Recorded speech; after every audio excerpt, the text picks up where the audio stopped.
How to grow on YouTube. এই টপিকে তো লাখ লাখ ইউটিউব চ্যানেল রয়েছে, বড় বড় কন্টেন্ট ক্রিয়েটররাও এই টপিকের উপরে হাজারো ভিডিও বানিয়েছে। তবে এদের মধ্যে এমন একজন ইউটিউবার রয়েছে যে একাই এই ধরনের বড় বড় কন্টেন্ট ক্রিয়েটরদের চ্যানেলকে পিছনে ফেলে দিয়েছে, ডিকোডিং ওয়াইটি। এটা এমন একটি চ্যানেল যে মাত্র 7টি ভিডিও আপলোড করে 10,000 প্লাস সাবস্ক্রাইবার গেইন করে ফেলে। আর বর্তমানে এই চ্যানেলে মাত্র 28টি ভিডিও রয়েছে, সাবস্ক্রাইবার সংখ্যা প্রায় 5 লাখ। শুধুমাত্র ডিকোডিং ওয়াইটিই নয়, স্টিভ গ্রো যে মাত্র 15টি ভিডিও আপলোড করে 60,000 প্লাস সাবস্ক্রাইবার গেইন করে ফেলে। এরপর রয়েছে হিপজান ব্রেক্স যে মাত্র 10টি ভিডিও আপলোড করে 45,000 সাবস্ক্রাইবার গেইন করে ফেলে। প্রশ্ন হলো এটা কিভাবে হচ্ছে, কিভাবে এই চ্যানেলগুলো মাত্র 3 মাসের মধ্যে এত সাবস্ক্রাইবার এবং ভিউ জেনারেট করছে?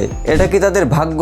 উত্তর না, এরা বর্তমান সময়ের সাথে তাল মিলিয়ে এমন কিছু স্ট্র্যাটেজি ব্যবহার করছে যে ফর্মুলা তাদের চ্যানেলকে অল্প সময়ে গ্রো করতে সাহায্য করেছে, যে ফর্মুলাগুলো আপনারা একদমই জানেন না। এই চ্যানেলগুলোকে আমি আপনাদের জন্য অ্যানালাইজ এবং স্টাডি করে এমন 4টি স্ট্র্যাটেজি বের করেছি যেগুলো এই ইউটিউবাররা আপনাদের শেয়ার করছে না।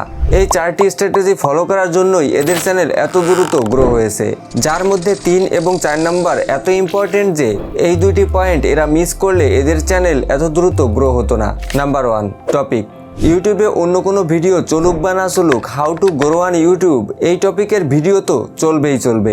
আপনি যদি খেয়াল করেন এই 3টি ইউটিউব চ্যানেল এই টপিকের উপরে ভিডিও বানায়, how to grow on YouTube.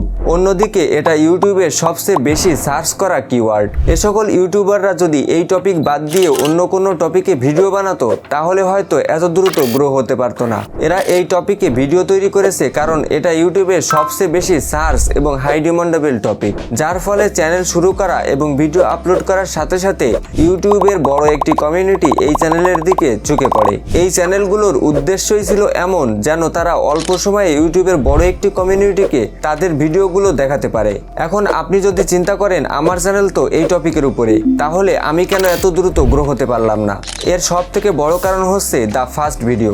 Decoding ওয়াইটি এই টপিকের উপর যখন চ্যানেল খুলেছিল তখন তার কোনো অডিয়েন্স ছিল না যাদের তার এই ভিডিওগুলো দেখাতে পারে। তখন ডিকোডিং ওয়াইটি ইউটিউবের one of the most common strategy ব্যবহার করে, ট্রেন্ডিং জ্যাক। ডিকোডিং ওয়াইটি আগে থেকেই জানতো রিসেন্টলি ইউটিউব টিকটকের অ্যালগরিদমের মতো অ্যালগরিদম ব্যবহার করা শুরু করেছে, যার ফলে ইউটিউবে যখন কেউ নতুন চ্যানেল ওপেন করে তার ফার্স্ট ভিডিও ইউটিউব নিজে বুস্ট করে।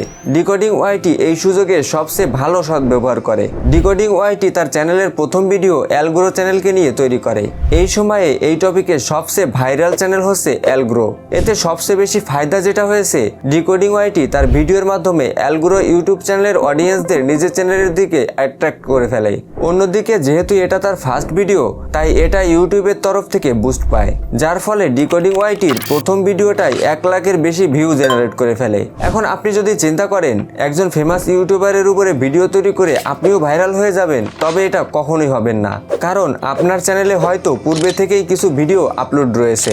ডিকোডিং ওয়াইটি অ্যালগরিদমের ফায়দা লুটে এই স্ট্র্যাটেজি ব্যবহার করে নিজের ভিডিও তো ভাইরাল করিয়ে নিয়েছে। তবে আপনি যদি ইউটিউবে নতুন চ্যানেল স্টার্ট করেন এবং এখানে যদি একটি ভাইরাল ইউটিউবার বা চ্যানেল নিয়ে ভিডিও তৈরি করেন, তাহলে হয়তো আপনার ভিডিওটা ভাইরাল হলেও হতে পারে, কারণ এই স্ট্র্যাটেজি শুধুমাত্র ডিকোডিং ওয়াইটি নয়, স্টেপ গ্রো এবং হিপজান ব্রেক্সও ব্যবহার করেছে। এখন আপনি যদি চিন্তা করেন এখন একটি নতুন চ্যানেল খুলবো এবং একজন ভাইরাল পারসনকে নিয়ে ভিডিও বানাবো এবং ভাইরাল হয়ে যাব, তাহলে দাঁড়ান এখনো অনেক চমক বাকি আছে। Number 2 quality content. এই 3টি চ্যানেলের কোনো স্ট্র্যাটেজি বা ইউটিউবের অ্যালগরিদমও কাজ করতো না যদি এদের প্রথম ভিডিওতে কোনো দম না থাকতো। যখনই আমরা ইউটিউবের কোয়ালিটি কন্টেন্টের কথা চিন্তা করি তখনই আমাদের 4টি বিষয় মাথায় রাখতে হবে। প্রথমেই রয়েছে থাম্বনেইল। আপনারা তো সবাই জানেন ভিডিও ভাইরাল হওয়ার জন্য সব থেকে প্রথম যেটা কার্যকরী সেটা হচ্ছে সিটিআর অর্থাৎ ক্লিক থ্রু রেট। নর্মালি একটি ইউটিউব ভিডিওর ক্লিক থ্রু রেট 2 থেকে 10%-এর মধ্যে হয়ে থাকে, তবে এদের চ্যানেলের সিটিআর অনেক সময় 11-12%ও চলে যায়, যেটা আমি বানিয়ে বলছি না। এ বিষয়টি এই ইউটিউবাররা নিজেরাই স্বীকার করেছে। এর প্রধান কারণ হচ্ছে এদের প্রফেশনাল থাম্বনেইল। এখন আপনি হয়তো চিন্তা করছেন আপনি কিভাবে ডিকোডিং ওয়াইটির মতো প্রফেশনাল থাম্বনেইল কিভাবে তৈরি করবেন। এর জন্য আমি একটি ডেডিকেটেড ভিডিও অবশ্যই বানাবো।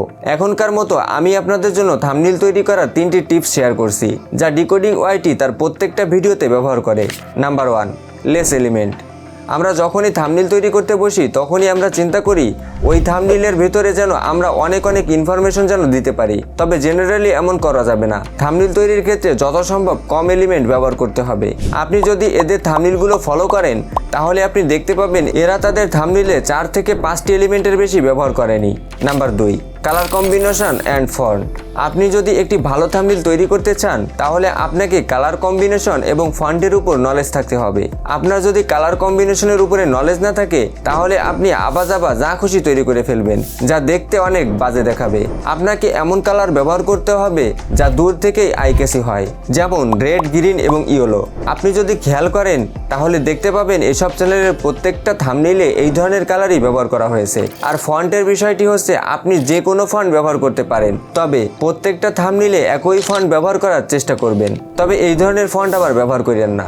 Number 3, main focus. আমরা জেনারেলি থাম্বনেইলে এমন কিছু এলিমেন্ট যুক্ত করে ফেলি যেগুলো দেখে বোঝা মুশকিল আমাদের ভিডিওর মেইন ফোকাস কি। এর সব থেকে ডিসঅ্যাডভান্টেজ হচ্ছে লোকজন আমাদের থাম্বনেইল দেখে যা দেখার জন্য বা জানার জন্য ক্লিক করে তা ভিডিওতে দেখতে বা জানতে পারে না। ফলস্বরূপ ওরা সম্পূর্ণ ভিডিও না দেখে ভিডিও ছেড়ে বের হয়ে যায়। এতে অডিয়েন্স রিটেনশন অনেক কমে যায়। তাই এখন থেকে থাম্বনেইল বানানোর সময় থাম্বনেইলের 70% আপনার ভিডিওর মেইন ফোকাসের সাথে যায় এমন কিছু ব্যবহার করবেন। রেফারেন্স স্বরূপ আমি আপনাদেরকে একটি থাম্বনেইল দেখাচ্ছি। এই থাম্বনেইলটি দেখুন, আশা করি বুঝতে পেরেছেন। এখন আপনি ভিউয়ার্সদের আপনার থাম্বনেইল দেখিয়ে ক্লিক তো করিয়ে নিলেন, এখন এদেরকে পুরো ভিডিও জুড়ে ধরে রাখতে আরেকটি জিনিস সব থেকে বেশি ইম্পর্টেন্ট, সেটি হচ্ছে ইনফরমেশন। আপনি পিছনের সকল স্ট্র্যাটেজি ফলো করে আপনার ভিডিও তো তৈরি করে নিলেন, তবে আপনি যদি আপনার ভিডিওতে অডিয়েন্সের চাহিদা মতো ইনফরমেশন না দিতে পারেন তাহলে আপনার চ্যানেল ডাউনফলের দিকেই ছুটছে ভাই। লোকজন আপনার ভিডিও ইনফরমেশনের কারণেই দেখতে আসবে। এখন আপনি যদি টাকা কামানোর জন্য শুধু বিভিন্ন ধরনের গল্প শোনাতে থাকেন এবং কোনো কারণ ছাড়া খামাখা আবাজাবা ডায়লগ দিয়ে ভিডিও লম্বা করতে থাকেন তাহলে হতে পারে আপনার ভিডিও লং টাইম চলবে না। আপনি যদি এই চ্যানেলগুলো দেখেন তাহলে বুঝতে পারবেন এরা তাদের কোনো ভিডিওতে খামাখা কোনো আজেবাজে ডায়লগ না দিয়েই সরাসরি ভিডিও টপিক নিয়ে আলোচনা শুরু করেছে এবং পুরো ভিডিও জুড়ে অরিজিনাল ইনফরমেশন দিয়েছে। আপনি যদি এই মাইন্ডসেটে ভিডিও তৈরি করে থাকেন যে অনেক বেশি ভিউ আসবে এবং অনেক টাকা কামাবো, এতে শেষ পর্যন্ত কি হয় আবাজাবা অনেক ইনফরমেশন দিয়ে আপনার ভিডিও অযথাই লম্বা করে ফেলেন। এতে আপনার ভিডিও অটোমেটিক বোরিং হয়ে যায়, এতে আপনার চ্যানেল ধীরে ধীরে শেষ হয়ে যায়। আপনি যদি চিন্তা করেন আমি কোয়ালিটি কন্টেন্ট তৈরি করব তাহলে আপনি একটি ভ্যালুয়েবল ভিডিও তৈরি করবেন, যদি সে ভিডিও ছোটও হয়ে থাকে। এতে আপনি আপনার অডিয়েন্সের সময় নষ্ট না করে সঠিক ইনফরমেশন দিতে পারবেন। ফলস্বরূপ আপনি যখনই ভিডিও আপলোড করবেন আপনার অডিয়েন্স বুঝতে পারবে এই ভিডিও থেকে আমি আজ নতুন কিছু শিখতে পারবো। তাই টাকা কামানোর কথা চিন্তা না করে দর্শকের কথা চিন্তা করুন। যদি অডিয়েন্সই না থাকে তাহলে টাকা কোথা থেকে আসবে? এখন আপনি যদি চিন্তা করেন আমি একটি ভালো থাম্বনেইল এবং অনেক ইনফরমেশন দিয়ে খুব ভালোভাবে একটি ভিডিও তৈরি করব, তাহলে আপনি সব থেকে গুরুত্বপূর্ণ একটি বিষয় মিস করছেন, ভয়েস ওভার।